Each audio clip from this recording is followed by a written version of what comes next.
Adjust my pants. Shot one, retro gaming brew. Evan fixing his belt. Ryan flicking people off. Hello, everybody. Welcome to the Retro Game Brews podcast. My name is Ryan, and today I have Evan. We're going to be talking a little bit about some of the things that we find passionate. And today is going to be our first podcast. So before we get started, why don't we introduce what we plan to do? So, Evan. Yeah, so again, welcome to the podcast. My name is Evan, and this is called Retro Gaming Brew for a reason.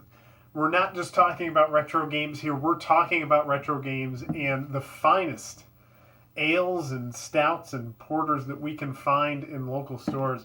We're located here in upstate New York, and recently our town in particular was rated as the number 13 city in the country for drinking craft beer. So we luck out. We live here. We have access to so many retro game stores to get big collections growing.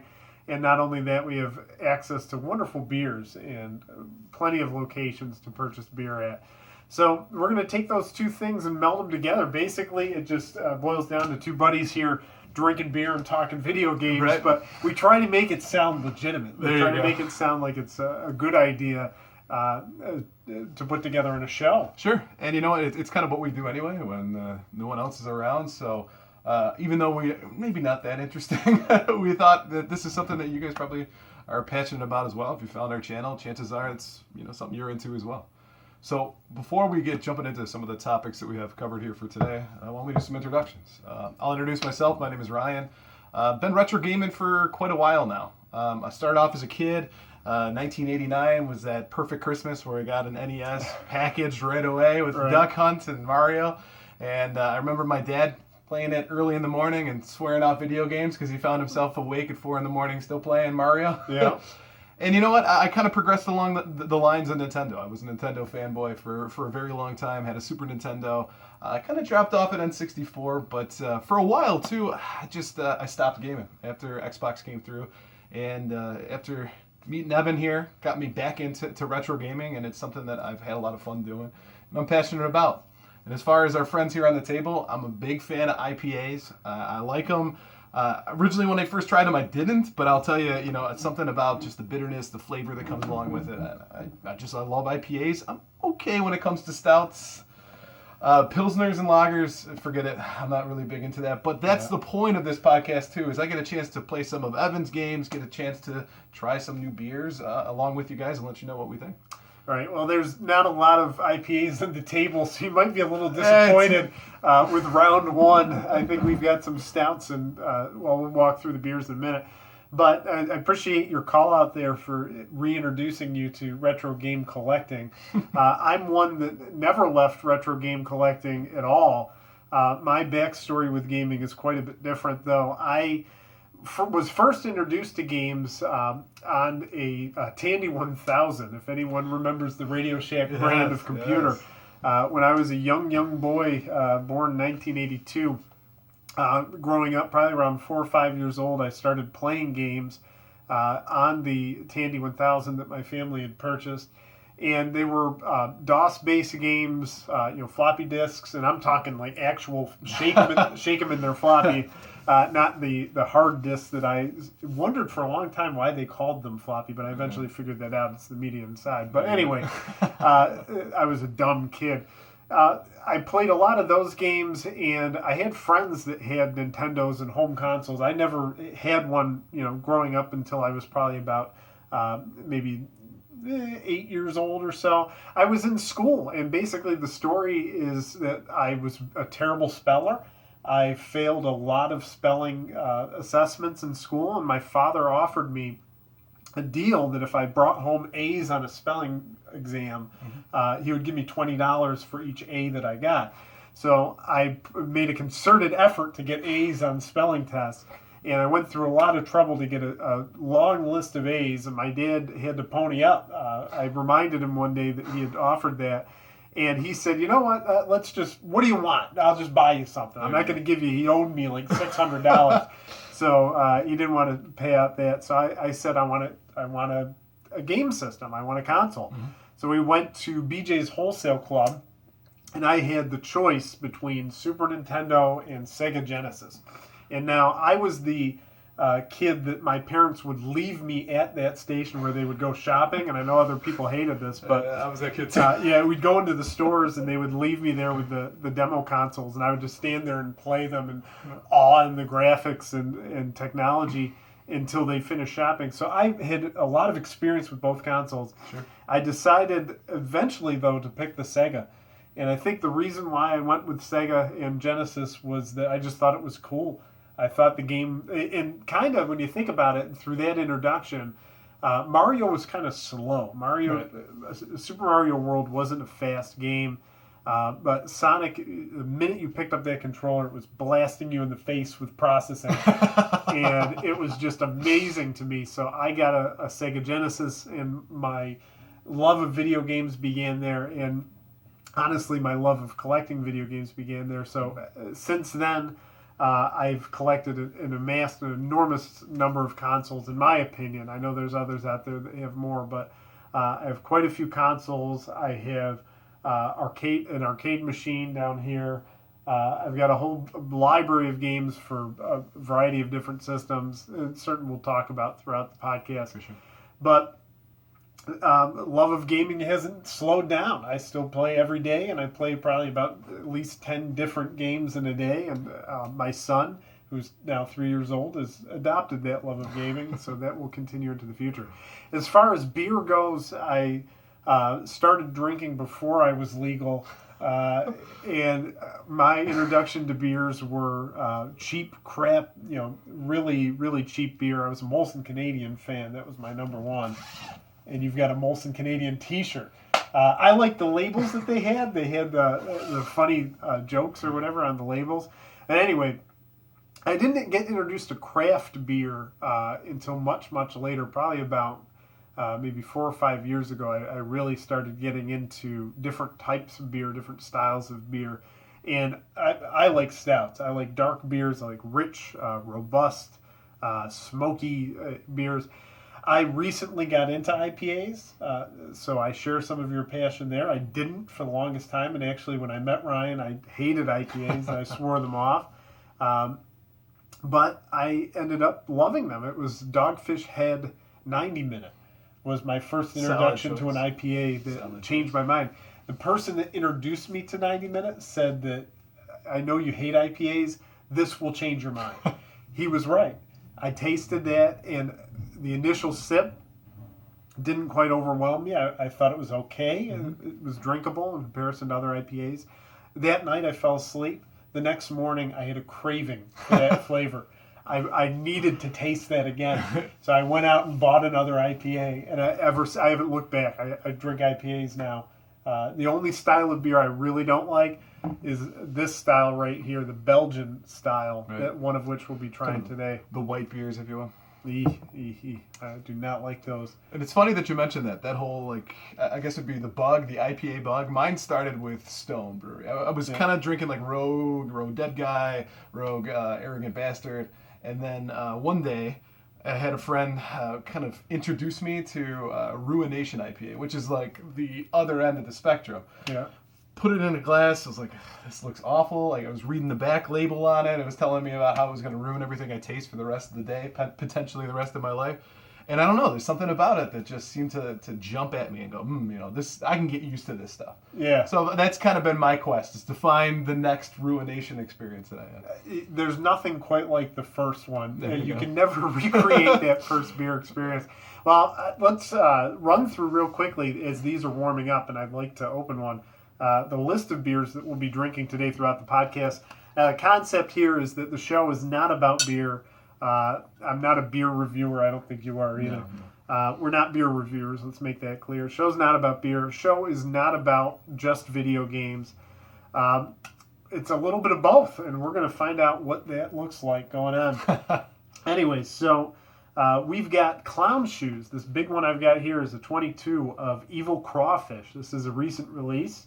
I don't know if it's got the date on here for when it was bottled, but this is a 9% ABV Imperial Red IPA. Very good. So I don't know if you like red IPA. Had very few, but these are best drunk cold. And seeing as that they're all laying on the table, we're going to start probably here with the IPAs and then work our way to the stouts. So why don't you open up that one? I'll introduce our next one here. Sure. Next one is the Raging Bitch Belgian style IPA. Now, I picked out this one only because I recently had a white IPA. I forgot the name of it. I was out with a few friends, and it was pretty good. Not terribly hoppy, not terribly malty, but thought I'd give this one a try. It's got a pretty interesting label on it, and you know what? As far as APV goes, it's an 8.3, so we know it's probably pretty bitter. But we'll certainly give this one a try as well. Evan, why don't you introduce our next one? Sure. Well, first I'm noticing that this first beer is going to take a couple glasses to empty. We've got these flight glasses that we'll be drinking in our custom retro game brew flight here. But moving into the stouts, I don't even know if we'll make it this far. We're going to see how deep we get. I've got an Ellicottville chocolate cherry bomb. Ellicottville Brewing is in Ellicottville, New York, which is a small town not too far from here. I don't know if they distribute this widely, but this just came out recently. I have tried this. It is absolutely phenomenal. Perfect. It's an 8.2 ABV, describes itself as robust and malty, and I'll give it both of those in spades. It's got cherries and love in it. It actually says that brewed with English hops, chocolate, malt, Oregon sweet cherries, and love. There it is. So this is a beer that I love, and we're going to see if Ryan loves it as well. We'll give it a shot here. And our last is a Couch Surfer Oatmeal Stout. Now, I personally am really interested in this one because I love Samuel Smith Oatmeal Stout. That's one of the few darker beers that I'm really into. I've always kind of liked the English style stouts for that, just because, as far as the taste goes, it's interesting. It doesn't hit you real hard, but it kind of sticks on your tongue for a while. So we're see if we're going to go with this one. It's not a high in alcohol. It's only 5.4 BV, but we'll see if we can give this one a shot too. Yeah, there is a big difference though between an English Samuel Smith beer actually brewed in England versus one that's brewed in the United States. It's something with the water or something with the way that they brew it. Samuel Smith is a unique beer. We'll see what this one is like. See how it stacks up, right? Yeah, I think it'll be interesting though. So we've got our glasses full of evil crawfish, and let's give this a try. All right, so why don't we move the beers down to the bottom here? Yeah, let's get them. Let's do a quick cheers. Out of view to gaming. There it is. And podcast. Ooh, that's malty. Yeah, that is. It's pretty interesting way it sits on the back of your tongue. There isn't a whole lot of bitter to it. I expected there would be more. What's not bad. Yeah, I actually almost want to drink this a little bit warmer. Yeah. I think if it's warming up, it's going to start to taste a little bit different. Sure. But anyway, on into our topics of the day. First of all, I think we should probably touch on recent pickups. If there's anything recently that you've purchased retro game wise, and talk a little bit about that. Well, I'll say one of the things that I'm really big into is game hunting. I'm always looking for kind of the next best thing, if you will. And I focus on a few different areas. For one, we have a lot of really good retro game stores here. And chances are I can do a lot of kind of trading in for that. And I like doing that. I get to find stuff that's maybe unique, that it's harder to find out in the wild. I mostly run into commons when you go out in the wild. I'm also a member of a lot of garage sale groups on Facebook.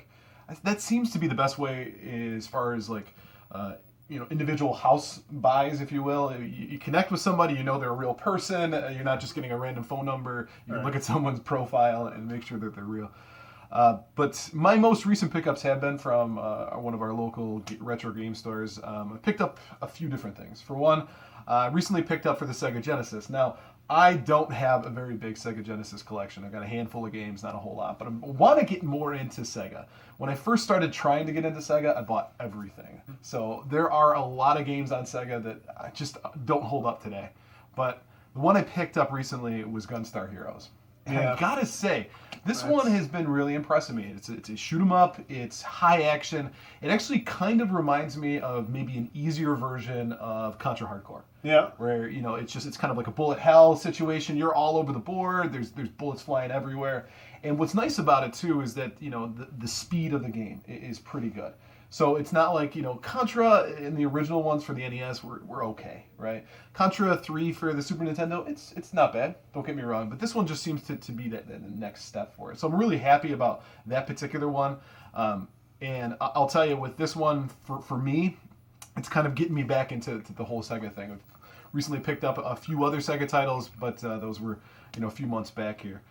I've also been getting into NES RPGs. Recently picked up for Christmas. Got Dragon Warrior 3, which I haven't touched yet. I've opened it up. I played it for 2 seconds just to make sure everything works with it and that it's a legitimate game. Because I've been stuck on Dragon Warrior 4. And you know what? I got that one at a retro game store as well. I like it. It's really good. And it's interesting because it's in chapters. So Dragon Warrior 4 is you start off as the hero, the standard Dragon Warrior story. You are the hero, you got a sword, there's a bad guy, go kill him. And grind 1,000 times before you get there. But what ends up happening is after you beat the first real big boss, your chapter ends. And you go all the way back to the beginning. So you went up to level 15, level 20, grinding this one out, and all of a sudden you're back to level 1. Oh, yeah. But what's interesting about it, though, is that as the story progresses, new characters get added, new elements to the characters get added. And right now I'm on chapter 3 with that one, which you're a merchant. I just started it. The other 2 chapters where you were, like I said, kind of the Erdrick or whatever, the original character from Dragon Warrior. The second one was you're a princess. And you've got 2 guys that kind of follow along with you, and you're kind of the badass princess who likes to run away from dad, and dad gets crazy as a result of it. Yeah. And then this one, you're a merchant. So it's interesting. You go from the stereotypical warrior to the Amazon girl that's always kind of trying to get in trouble and all that kind of stuff. And now you're a guy who sells stuff. It's a lot of variety. Yeah, and you know what? It's been good. And so Dragon Warrior 4 and 3, I haven't touched 3 yet. I'll let you know later on in other podcasts when I get into that one. And Gunstar Heroes have been my big pickups. It's pretty awesome. I think Dragon Warrior is a big grind fest. Oh, yeah. Big time. Yeah. What's the key character? Blue Slime? Yep. Blue and red slimes, yeah. Lots of slimes. And that's what I love about that, is that it's consistent along the board. I mean, Final Fantasy, don't get me wrong, you got things that are consistent. The character Sid is in every single one, it seems like. And it's obviously turn-based in the same sense. But this one, it's changed it around a little bit. I played Dragon Warrior 1 when I was a kid. It came in the box and, with your Nintendo Power and all that kind of stuff.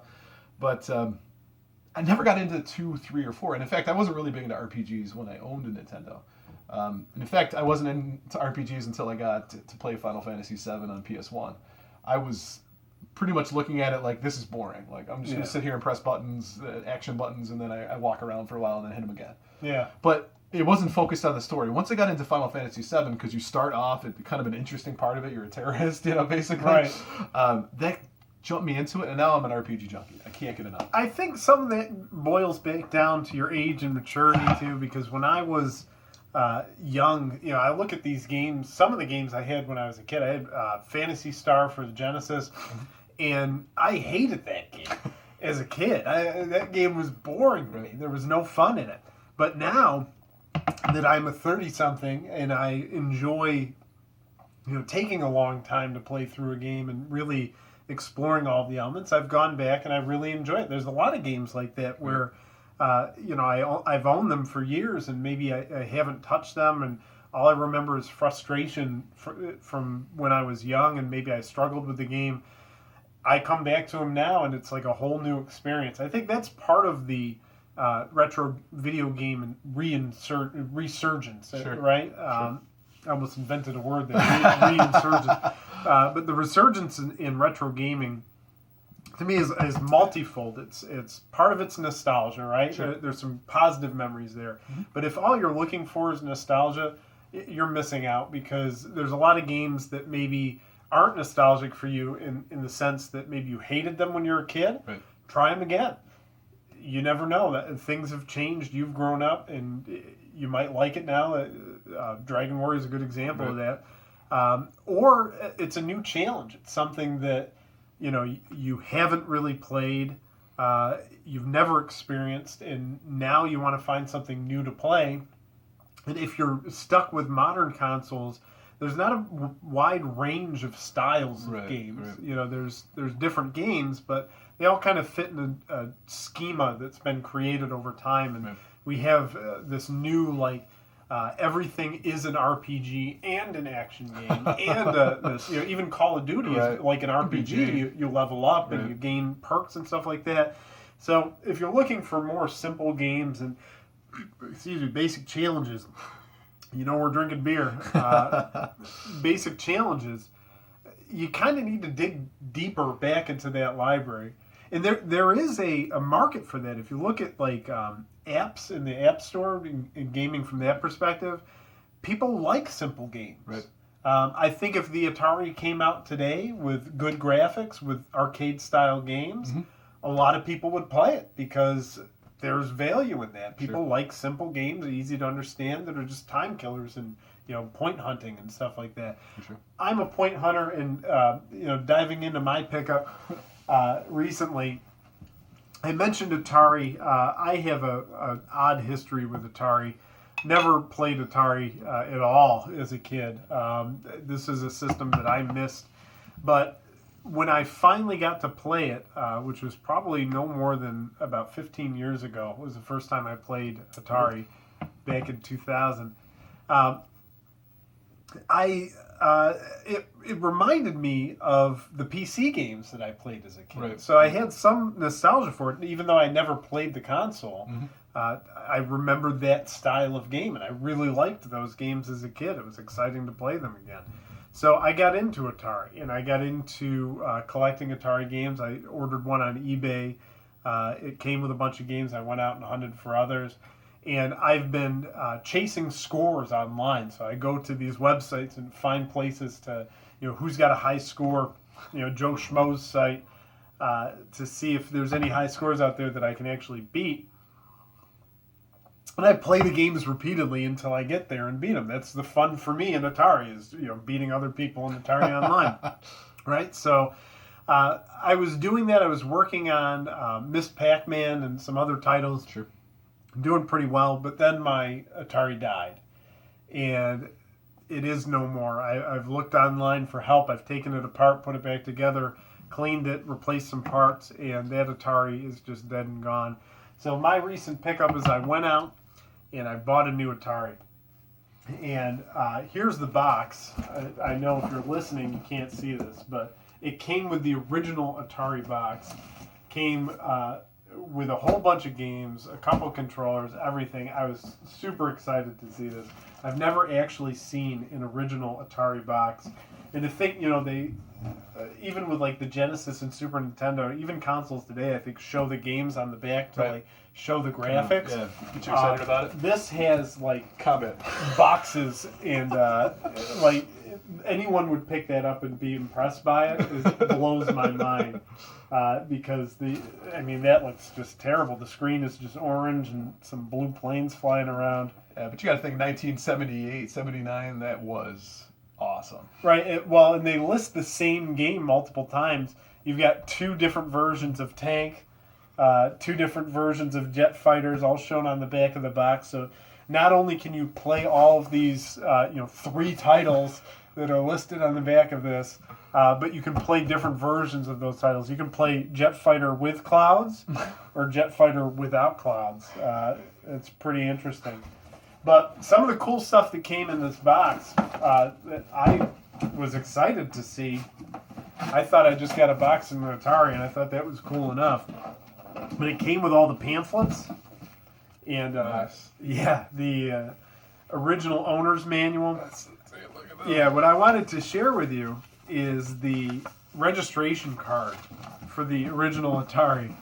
This must have been 1986, because I don't think this is an original release Atari. Right. I think this is a later. Talks about what year. Type of store you purchased at: department, drug, JCPenney, toy store, discount store, specialty electronic, Sears Roebuck, because that was still a thing, catalog showroom. Interesting. The most interesting thing on this, though, honestly, is in a registration card, you're expected to state your family income. And look at the family income brackets. We've got under 10,000, 10 to 15,000, 15 to 20, 20 to 25, and the top income bracket listed here is over $25,000.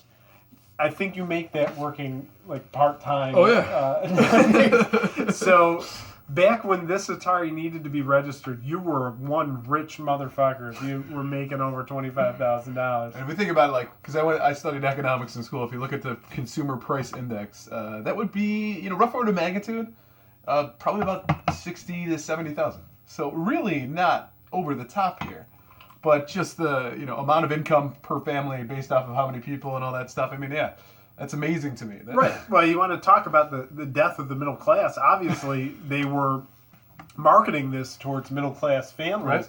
So you did that calculation to bring it to $75,000 in modern times. Honestly, they didn't expect rich people would go out and buy this because rich people don't need this shit. Right. Rich people have bigger toys they can play There you with. It was the lowly middle class that was buying the Atari 2600. That's funny. Came with a lot of games. The one that I've been playing the most of lately is Mario Brothers, but I'm looking for a copy of Millipede for Atari 2600. We just had a beer failure. We might want to wait a minute before we pour that one. It fell on the ground. Sorry about that. That's all right. Mistakes do happen. This is live recording. Oh, gosh. Oh, what's all right. Let's keep going. Yeah, so, well, anyway, coming back to our topic here, what I was looking for is a copy of Millipede. Mm-hmm. I mentioned that I do some online point hunting. Right. And I found a website. If you search for Atari 2600 high scores, I don't think if you search for top scores, but if you search for high scores, it's the first result. I won't give the name of the site, sure, but it's the first result if you look for Atari high scores online. And I saw the scores that they had on there for Millipede. I'm already on there for Miss Pac-Man and Centipede. Right. Saw scores for Millipede, and I thought, shit, I got that. No problem. I'm going to be on that board. So because at the time, my Atari 2600 original wasn't working, I broke out a flashback Atari, which are those updated ones, and it had Millipede on it. Played for maybe a week, 2 weeks. A buddy of mine are going between each other to see who can win. There you go. Top score. And I scored 111,000. And that's a pretty decent score on Millipede. That's a hard fucking game. And I went on to the website, and that would have put me in, I think, the number 3 spot. So I was all excited about that. Not only that, I beat my buddy Josh, who was the one I was competing against. His high score, I think, was 72,000. Crushed him. I was so excited about that.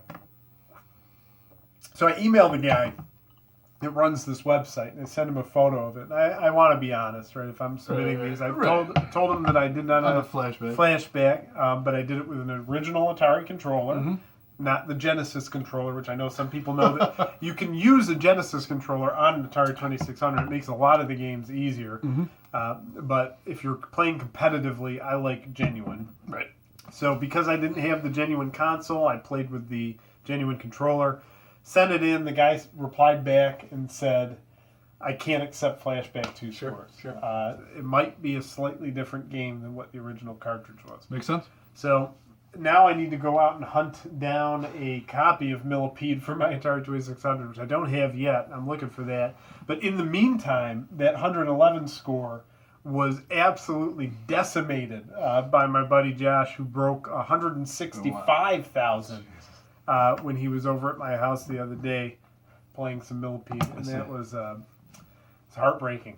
Because if I can't be number 3 on the Atari high score site, I might as well be number 1 in my personal life, and I'm not even number 1 there anymore. So I got to get my Millipede back. But I'm not touching that game again until I get it on the Atari 2600 because I want to get on that site. You know what? You bring up an interesting point. I mean, one of the things that you're big into is kind of point hunting. It's what you've been doing for a while now. I mean, and the fact that you got the Pac-Man arcade and everything, that's like a huge thing for you. Like, that's what you enjoy doing. That's why you want to be a part of it, is because you want to see yourselves kind of move up the ranks. Interesting part for me is much more, I would say, calm version of that. When I was a kid and I played video games, I never played them all the way through. I could maybe count on two fingers the number of games that I actually completed and finished as a kid. Mario Brothers, never touched it. Never even got past like World 4 After the Warp. Like, just that was good enough for me when I was a kid. And nowadays, it's the opposite. Where I want to beat these games that I played when I was a kid. So I'm looking at, like Battletoads and Contra and Mario Brothers and, games like Donkey Kong Country. That was maybe one of the few games that I got close but never finished, And all of those games that I look at, I have an entire library of stuff that I haven't beat yet. And that's why I love doing what I do, is because I have that opportunity now. I'm old enough that I can figure it out, and I can, if I'm frustrated, I don't have to throw the controller, even though sometimes that fucking happens, I get it. But it's to the point where I'm calm enough and mature enough to go, okay, I can sit down and finish this shit and get it done. And save states. Well, and you know what? It helps having a Retron 5, yeah. Yeah, so you can make it or fake it. Well, that's it. And the thing is, I'm at the assumption right now that if I can do save states and get to a certain point, I can get there on my own anyway. So what I'll do is if I use a save state, I'll go back and challenge myself to get to that point on my own without using save states to get there. So that's like kind of the challenge too. It's like a challenge within the challenge. Well, and I think others have made this argument for save states before, which is that you still have to do it. And if you've ever played a game with save states, you know that you can save state fuck yourself, where you save the state right before you die, and then you go to load the state, and it's impossible to get past it. Now you're stuck. So I don't look at it as cheating. I mean, it is kind of cheating, but it's cheating with technology, and they made some of these games way too fucking hard. See, my problem is not my problem, but my driver. You mentioned how I'm a point hunter. I sucked at video games my entire life. I was terrible. But I loved them, and I loved playing games, but all of my friends could beat me. So I'm kind of the like Napoleon syndrome of video gaming, where I just kept playing. All those other guys stopped and gave up, and I just kept playing these games and kept playing and playing and playing and playing and playing. So that finally, just through rote repetition of playing games, I've gotten to a level that I'm proud to say that I'm pretty good at some games. There you go. I'm pretty good. I'm decent at others. So it's not for me just about some of it's about the story. Sure. I like the stories of games. I like RPGs. For me, I'll agree that Final Fantasy VII was a big one. I know that's cliche, but it was a huge driver for a lot of people to get into RPGs. But the point hunting games, I just can't stop, because every time I play it, I get a little bit better, a little bit better, a little bit better.